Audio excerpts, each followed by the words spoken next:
Welcome to Sacrilegious Discourse. For this is what the Sovereign Lord says. Why do you need prophets to tell people who you are and what you want? If you can justify everything that the God of the Bible has done, then you can justify any of your behavior. A lot of this mentality is trickling into what is now mainstream right-wing Christianity. I am capable of empathy greater than this God of the Bible. This is a Bible that they tell kids. This is the good Lord. This is the good book. He is fantasizing about murder, mass murder. Head over to sacrilegiousdiscourse.com right now to find out how to leave us a review or support us on Patreon. Husband! Wife! Do you know what we're doing today? Well, last time we read an episode, it was Matthew chapter 12. Sure as fuck was. Yeah, and in that one, we had Jesus working on the Sabbath. Mm-hmm. And we had him getting in. They were fighting with the Pharisees or something. Mm-hmm. And then there was also the Queen of Sheba made a surprise appearance. The Queen of the South. Queen of the South, I'm sorry. We don't know that it was the Queen of Sheba. Whatever. She didn't make a surprise appearance, but she got mentioned, which I was like, damn. What the fuck? That's crazy. Yeah. And then Jesus' mom and brothers showed up. And he wouldn't talk to him because he's like, nah, you ain't my family. These are my family. He's like, I'll tell you who my fam is. Like that's, you don't tell me who my fam is. nuts. I tell you who my fam is. Yeah. And if I was his mom, I would have hurt feelings. I would, right? I didn't like that. I'm like, that's kind of ridiculous, man. Yeah. Like, whom's the fuck? Right? Do you think you is, sir? Before we get into today's episode, I do have one announcement to make, and that is that we do have a new Patreon member. What?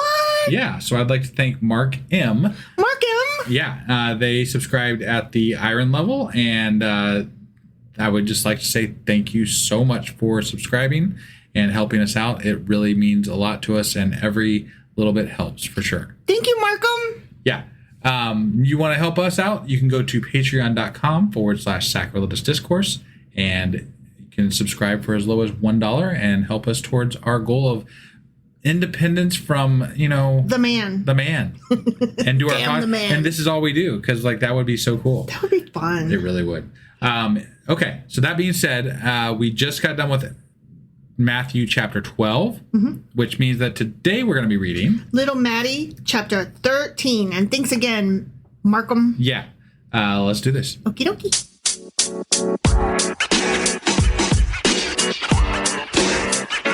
All right, we are getting into Little Maddie, chapter 13. Okay. And it's a doozy. You said it was long. Yeah. So Jesus got a lot to say in this one. He's got a lot to say. I'm not thrilled about it. I'm not looking forward to it. Because I'm telling you, Jesus has been pissing me off.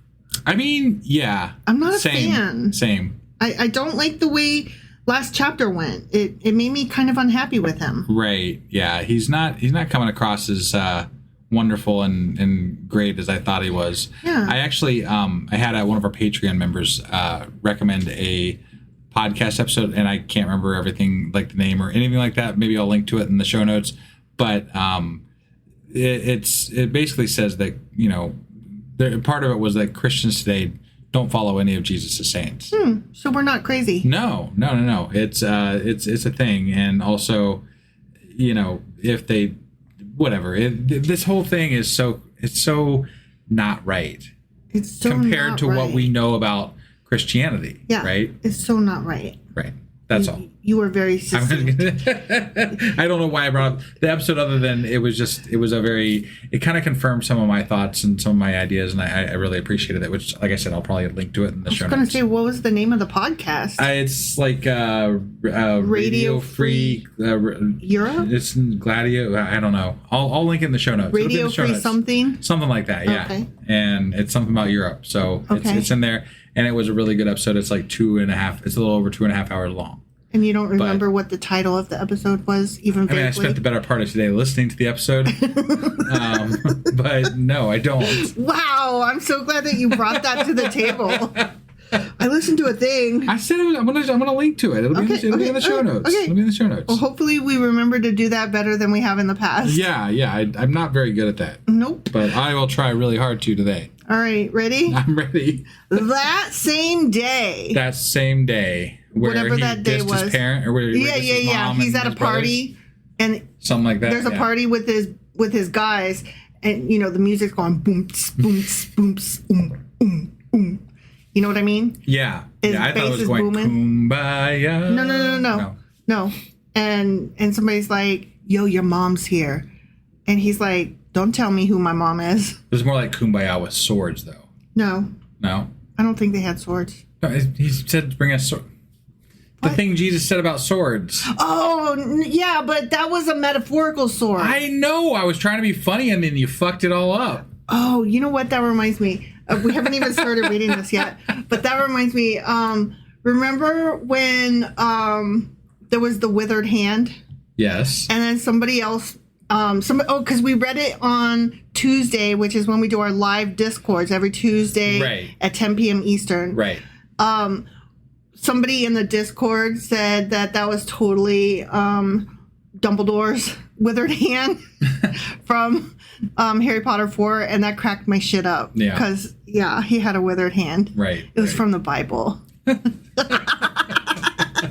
All right, so that same day that Jesus dissed his mom, Yeah. Jesus went out of the house and sat by the lake. Had to think about his actions. You go sit by that lake and think about what you did. Such large crowds gathered around him that he got into a boat and sat in it, while all the Whoa. people stood on the shore. He's like, Fuck y'all. Leave me alone. I'm trying to brood. Then he told them many things in parables. So that's what I think this chapter is about. Parables. Wait. Saying... He was on the shore, and then they all gathered round, and he's like, I'm going out on a boat, and I'm going to speak to you from out there. Yeah. Okay. He's like, fuck me. Okay, fine. I'll give you guys some fucking words. Okay. From out here on my fucking boat since you won't leave me alone. Is that like his stage? His boat is his stage? My boat is my stage. Isn't that the name of a nothing? No, correct. Nothing. Yes. All right, so here's a parable. Ready? I'm sure. Red ink, so you know he said it. Jesus said that. Sure. A farmer went out to sow his seed. As he was scattering the seed, some fell along the path, and the birds came and ate it up. As they would. Right. Yeah. Some fell on rocky places where it did not have much soil. It sprang up quickly because the soil was shallow, but when the sun came up, the plants were scorched and they withered because they had no root. Right. Other seed fell among thorns, which grew up and choked the plants. Still other seed fell on good soil, where it produced a crop, 160 or 30 times what was sown. Whoever Whoa. has ears, let them hear. Okay? So he was good saying soil if is you good. Good soil, it's going to be much better, and you'll get such a large return. No one's ever seen a return like this before. It's the biggest return. It's the best. It's the best. It's the biggest you've ever seen. Nobody has bigger corns. Crop returns than Jesus people. Yeah. Yeah. Just so you know, that parable is called the parable of the sower, Okay. which is also the name of a book, obviously came from that, by Octavia Butler, and it is fucking fabulous. Highly recommend. Parable of the Sower, Octavia Butler. Go read it now. You heard it here. I just want to point one thing out here with regard to that parable. If you are It a sucks. person, if you're a person who sows seeds, right? If you are a person who if you're a farmer, you're a fucking farmer. Yeah. Yeah, know not to throw your goddamn seeds on rocks, and you know not to throw them in thorns. fucking thorns. Right. Like it's such a silly parable. But it's what they know. So he's saying, do you hear what I'm saying, you fucks? Right. Like, I'm throwing words out, and I'm throwing them every which way to the wind, but only some will land on good soil. Right. I get these just making a point, but I don't know. It's a silly, easy, lazy point. Right. Like, these are those bumper stickerisms. You know, it's like, okay, great. All right. The disciples came to him. Did they come to him on his boat? And asked, why do you speak to the people in parables, bruh? Yeah. Why? I added the bruh. And But they said did ask disciples, not apostles. He did, yeah. Which I heard in that episode I was talking about earlier, that maybe the disciples, there was more of the disciples. There were. Than, and the apostles. There was always 12 apostles that kind of rotate apparently a little bit. Oh. Because there's like some screwing up of that a little bit along the way. but there's always 12 apostles, obviously for the 12 tribes, probably, or something. But the disciples were the many because could have been many because that's where like Mary Magdalene comes from. Well, that's all his students. All that other, yeah, right. It's all his students. Whereas the 12 apostles were his specific commissioned representatives. Right. But those could have rotated. I thought that was an interesting. I didn't know thing. that. Yeah. So yeah, that is interesting. Like those were positions, like kind of, yeah, official positions or something. Okay. So anyway, they're like, why are you talking in parables, bruh?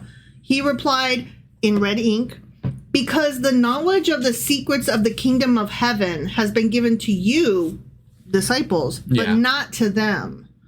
Whoever has will be given more, and they will have an abundance. Whoever does not have, even what they have will be taken from them. That's kind of like how it's expensive to be poor. Okay. Like, that's what that reminds me of. And I think he's talking about the knowledge of the kingdom of heaven here, because in my understanding of Jesus, the less you have, the better off you are when you get into the kingdom of heaven. Yeah, that's true. So this is why I speak to them in parables. And he's quoting from Isaiah here. Yeah. And I just, like, my eyes which I'm scooted sure ahead. is probably almost entirely wrong. I don't know. I only know that there's quote marks, and I was like, oh, Lord, who's he fucking quoting here? And then my eyes scooted ahead and saw Isaiah pop out. So he's quoting somebody. I'm assuming it's Isaiah. Though seeing, they do not see. Though hearing, they do not hear or understand. In them is fulfilled the prophecy of Isaiah. You will be ever hearing, but never understanding. You will be ever seeing, but never perceiving. For this people's heart has become calloused. They hardly hear with their ears, and they have closed their eyes. Otherwise, they might see with their eyes, hear with their ears, understand with their hearts, and turn, and I would heal them. But blessed are your eyes. Okay, that was the end of that quote. Yeah, yeah. But blessed are your eyes because they see, and your ears because they hear. Okay. So I think if I, again, just kind of extrapolating here, but like it feels like he's saying knowledge of God. His disciples and his apostles or whatever, they have the knowledge of God, whereas these people, he's trying to explain that to them in such a way because they don't understand, because they don't see, they don't hear. He's like, I have to dummy down the message because they're dummies. Right. It's God for idiots. Yeah. He's like... Or God for dummies. They're dodo brains. Right. They're silly, dumb people. I have to give them baby-caca words. Yeah. And his followers are like, oh... right?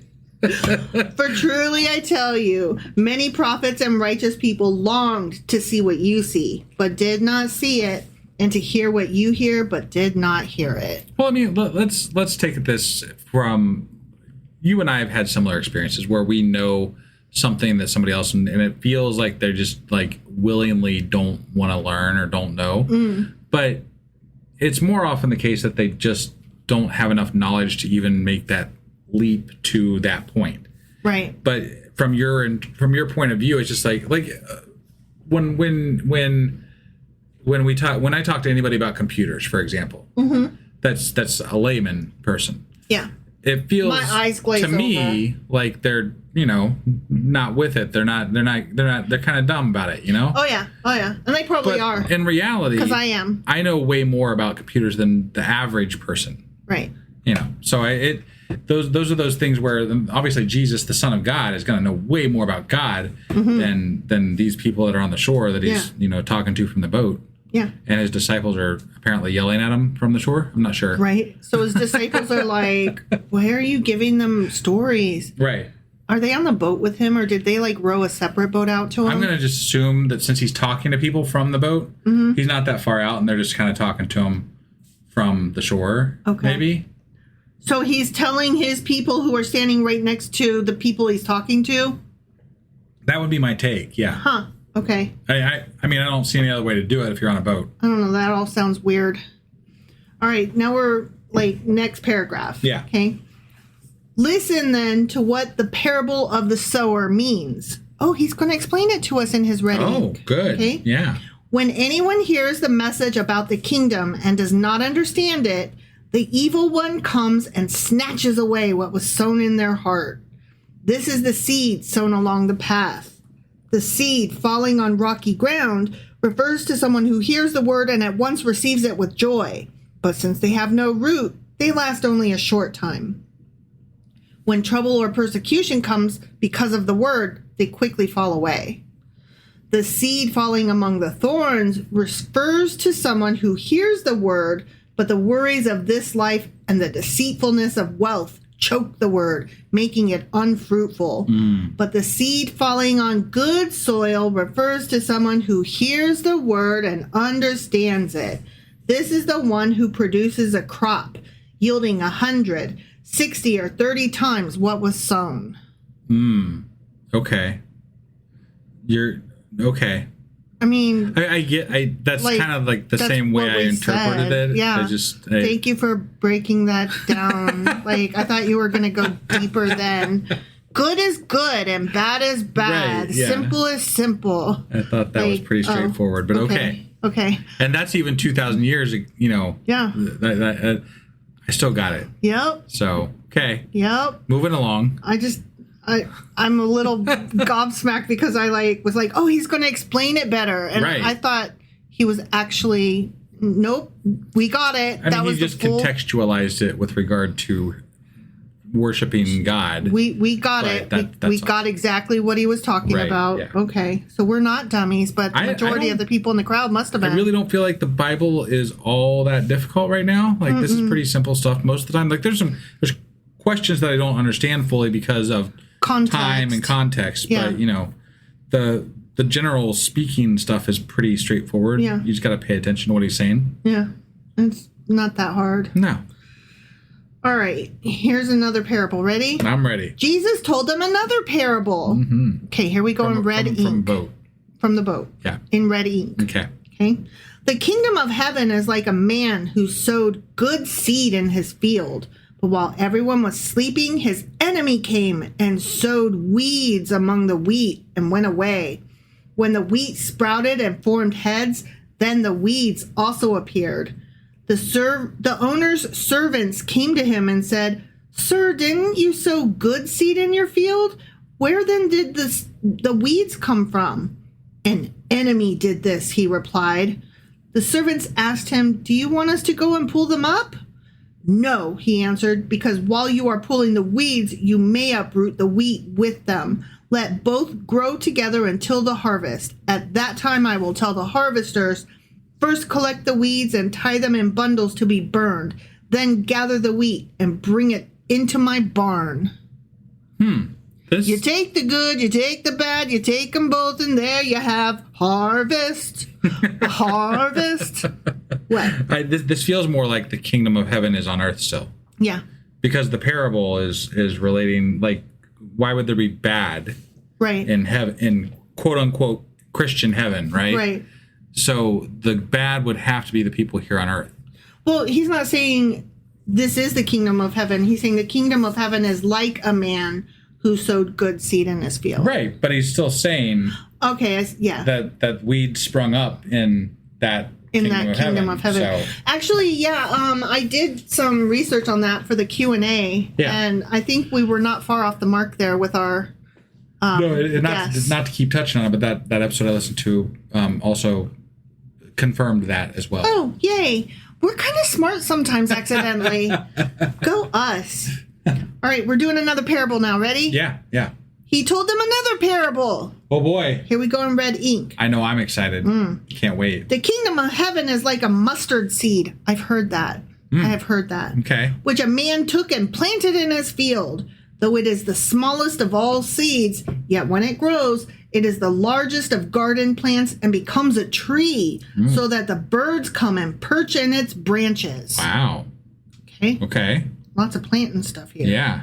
Ooh, we're doing another parable He must now. be talking to farmers. He usually he is next to water, so probably He usually there's is talking some to good farmers. fertile land nearby, and so We're doing another parable. another parable. Okay. He told them still another parable. Oh boy. In red ink, here we go. The kingdom of heaven is like yeast that a woman took and mixed into about 60 pounds of flour About 60 pounds. until it worked all through the dough. Okay.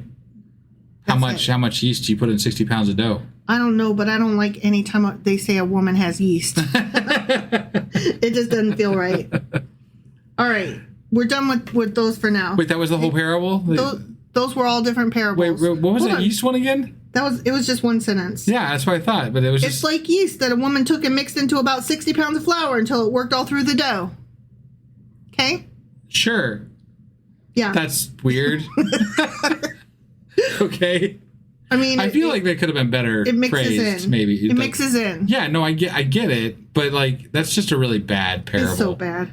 All right, ready? Yeah. Moving on. Jesus spoke all these things to the crowd in parables. He did not say anything to them without using a parable. So was fulfilled what was spoken through the prophet. I will open my mouth in parables. I will utter things hidden since the creation of the world. Oh my God. That is baby caca doo-doo. Oh, I hate it. I could do this. I really. So Jesus speaks in parables because somebody in the Old Testament said that somebody's going to speak in parables. Yeah. And that person that said that in the Old Testament, whoever that might be, which might be Isaiah because they reference Isaiah all the time or whatever, it probably didn't even mean it about that time. It probably referenced something immediately happening the next day or next week or next month or next year. Right. In the immediate future. Certainly wasn't hundreds of years later. No. So this is bullshit. I'm sorry. It really is. And not only that, but they're like such stupid parables at that. You know, he's talked to people outside of parables though also. But these people right now, he's only talking to them in parables while he's in his boat. On this day, what he's doing right now is talking to them only in parables. But I tell you what, part of our Q&A, I'm going to come back with a few good parables so that we can have an example of what a good parable would be. Okay? Yeah. Because these are stupid and I hate them. And I don't mind going to the extra work. Okay? Right, yeah. I'm going to find some good parables. That's good. Okay. All right. Next section. Sure. Is Is this just like all parables? I don't know. Is it paragraphs of It's a parables? little bit of story. Here we go. All right. Then he left the crowd. Oh, he got off the boat and left the crowd. Okay. And went into his house. Yeah. His disciples came to him and said, excuse me, sir. Question. Explain to us the parable of the weeds in the field. Seriously? So his disciples didn't understand. They were like, wow. Hey, so by the by. Jesus needs some new disciples. Right? I'm like, did you pick up the dumbest people on the planet? Tucci Gang is not very bright. Well, keep in mind, these are the disciples, not the apostles. Or so they possibly... They're his students. Right. They're students, but, it might not be the 12, No, I know. Cool. All right, so he's speaking now in red ink, and he's going to break it down. Okay. All right. The one who sowed the good seed is the Son of Man. Okay? Sure. The Son of Man, capital S, capital M. That's another thing they mentioned in that episode. The Son of Man, apparently in this, like when Jesus is speaking, a lot of people think that he's referencing the coming Messiah. Yeah. So not himself? No. Weird. Yeah. Huh. Yeah. I thought I was like, oh, damn. Okay. Because think about it. He doesn't really reference himself, at least in this okay, it's all convoluted. But he does, like, his speeches often refer to the Son of Man in such a way that it's referencing a coming Messiah. Okay. That's all. Okay. That's all. It's just it's a well-known take on his own speeches that gets twisted around later by Paul and different, and different some of the gospels, but they get maybe interjected with information after the fact that fix all this stuff and keep in mind the gospels were written after his death anyway. So that is true. Yeah. But anyway, I thought that was interesting. That is interesting. Yeah. That throws a little bit of doubt on what's happening here. Well, and it goes back to the whole kingdom of heaven is on earth as opposed to heaven and all that. Like it shakes up a lot of things with regard to Christianity. It does. And I think the Christians don't get it. You know, it would be nice if the Christians just were willing to question and grow. That's all. That would be cool. If they were willing to accept that, hey, maybe we didn't know everything. Maybe we read it wrong. Right. Maybe we didn't read it. Right. And moreover, we're willing to study it with a critical eye, because why wouldn't we want to know the most about our God? Wouldn't you want to learn the way of the Lord, the word of the Lord? It makes the most sense to me. Right. You know, like if you want to follow God, you should want to know what he intended. And if you want to know what he intended, you should be willing to question what, you know, the norms are that are given to you on the everyday, because if you're not, then you're just accepting somebody else's idea of what God is instead of actually doing the work yourself. Yeah. But hey, what do I know about God? Probably quite a bit, honestly. All right, so here's what Jesus says. The one who sowed the good seed is the Son of Man. The field is the world, and the good seed stands for the people of the kingdom. The weeds are the people of the evil one, and the enemy who sows them is the devil. The harvest is the end of the age, and the harvesters are angels. Always with the fucking angels. Angels are just, they're reaping the crops, huh? Okay. As the weeds are pulled up and burned in the fire, so it will be at the end of the age. The Son of Man will send out his angels, and they will the Son of Man, some guy, not me, will send out his angels. See? Yeah. And they will weed out of his kingdom everything that causes sin and all who do evil. Weird. Yeah. Right? They will throw them into the blazing furnace where there will be weeping and gnashing of teeth. Then the righteous will shine like the sun in the kingdom of their Father. Whoever has ears, let them hear. And here's the other thing that was like brought to my attention. Like you got to keep in mind, apparently Jesus was very much a end is nigh type Rebel rouser. Yeah. Like as far as he's concerned, the end could have come the next day, the next week, the next month. Yeah. Like it wasn't like some further way down the thing that was happening. This is something that you need to get right now, because this shit is close. As they all were, let's be honest. Sure. Yeah, but that's how they were rallying people around them so feverishly, is that they had them all believing that this was happening any now. second now. Yeah. All right, he continues. Yeah. The kingdom of heaven is like treasure hidden in a field. When a man found it, he hid it again, and then in his joy went and sold all he had and bought that field. Okay. Then he continues. Yeah. Again, the kingdom of heaven is like a merchant looking for fine pearls. When he found one of great value, he went away and sold everything he had and bought it. Okay. Then he continues. I'm on the edge of my seat here. I know. Yeah. Once again, the kingdom of heaven is like a net. Tell me what else it's like, Jesus. It's like a net that was let down into the lake and caught all kinds of fish. Okay. When it was full, the fishermen pulled it up on the shore. Yeah. Then they sat down and collected the good fish in baskets, but threw the bad away. This is how it will be at the end of the age. The angels will come and separate the wicked from the righteous and throw them into the blazing furnace where there will be weeping and gnashing of teeth. He keeps saying, we gonna keep the good and toss the bad. Keep the good and toss the bad. Bad is bad and yuck, yuck. Yeah. Yucky bad is bad as yuck. Bad are not going to have a good time. Right? Apparently. Like, got it. We got it. Yeah. We got it. If they don't get it, that sounds like it's a them problem, not good a you. Is good and bad is bad.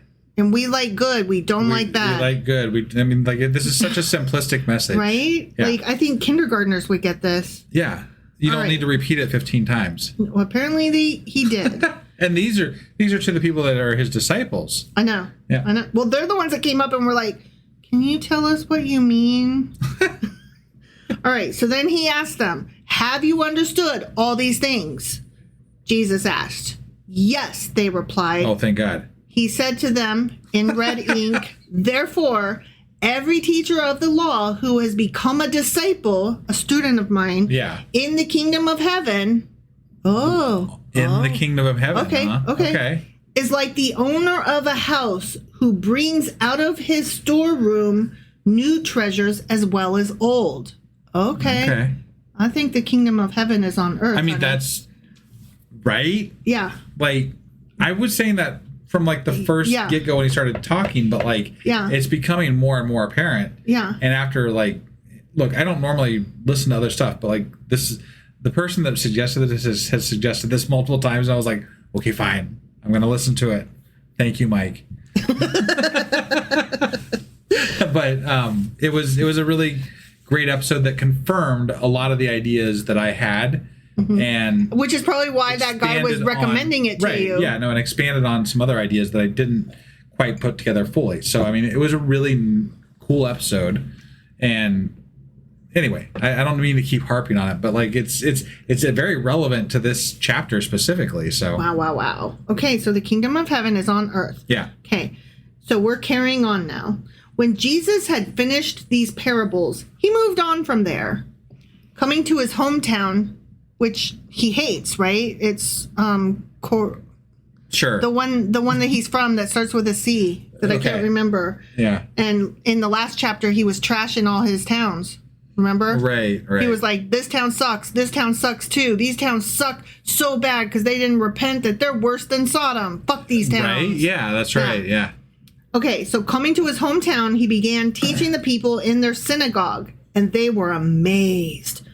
Where did this man get this wisdom and these miraculous powers? They asked. Wait, miraculous power. Okay, are we going back to miracles here, or is the miraculous power understanding how to say a parable the same way 3 times with slightly different versions? He's healing and teaching. He's teaching and healing and teaching and healing and healing and teaching. That's how Christians would have us interpret it, but my understanding is that none of this is very, but special. They think he is, though. Sure. So they're like, whoa, Zeus, take a look at this guy. Some people think a sugar pill is excellent, too. So, Isn't this the carpenter's son?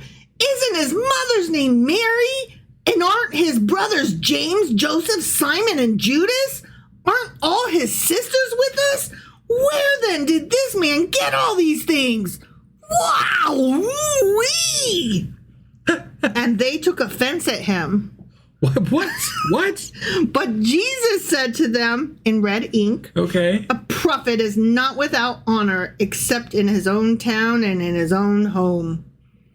And he did not do many miracles there because of their lack of faith. The end. You know what? He didn't do many miracles there because he didn't do many miracles. Right.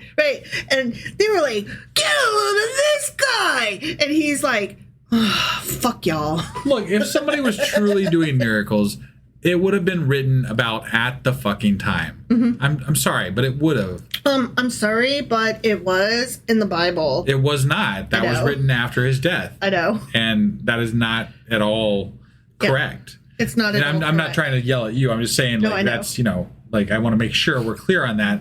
It was not written during his time. And it was not written by Matthew, Mark, Luke, or John. Maybe John. John might have written some, I guess. Possibly. But John, we'll cross John that the Apostle or John the Baptist? John the Apostle.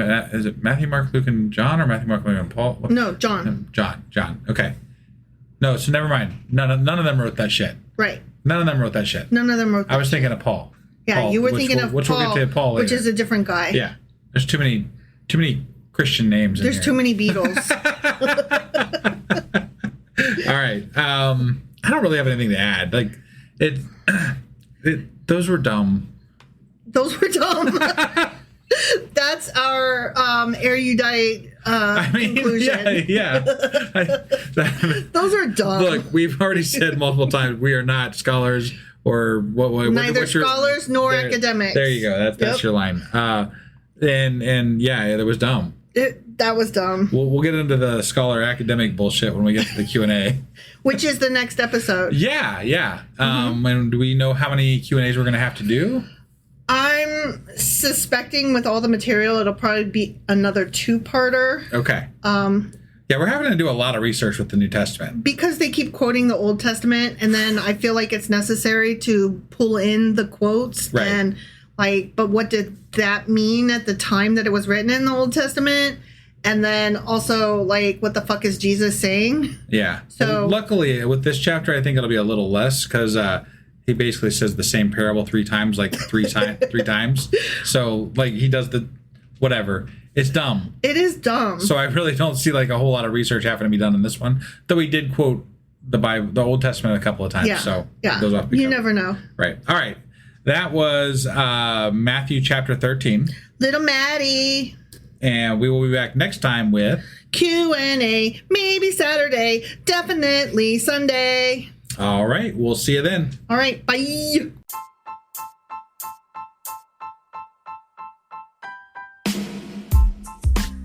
Hey, wife, I guess that's the end? But husband, that's just sad. It doesn't have to be. We are on lots of social media platforms like Twitter. Our handle there is sacrilegious_D. For D's nuts. Oh my God. Stop doing that. Anyway, we're also on Facebook, Instagram, and Pinterest. There's a link to all of our social media sites at our website. Ooh, we have a website? Yeah, it's sacrilegiousdiscourse.com, where you can also find a link to our merch shop. We have a merch shop? Yep, we have podcast-themed clothing, mugs, notebooks, and more, as well as an atheist and science-themed products. Wow, our fans should really go check that out right now. Definitely. They can get in touch with us by sending an email to sacrilegiousdiscourse@gmail.com. But before they do that, we could really use some help. Oh yeah? With what? Well, it's not free running the podcast, and we need some financial support in order to get better equipment, which will free up time so we can concentrate on our podcast and our fans. Okay, so what should they do? Head over to patreon.com/sacrilegiousdiscourse and sign up as a contributor on our podcast. Supporters there receive additional bi-weekly episodes that we record just for our Patreon members for as little as $2 a month. Also, we'd really appreciate it if you would like and subscribe on whatever platform you're using. And Apple Podcast reviews help us out tremendously. Like and subscribe. Leave an Apple review. Join us on Twitter. Support us on Patreon. That's a lot of instructions. Don't forget to say thanks. Thanks. Okay, bye.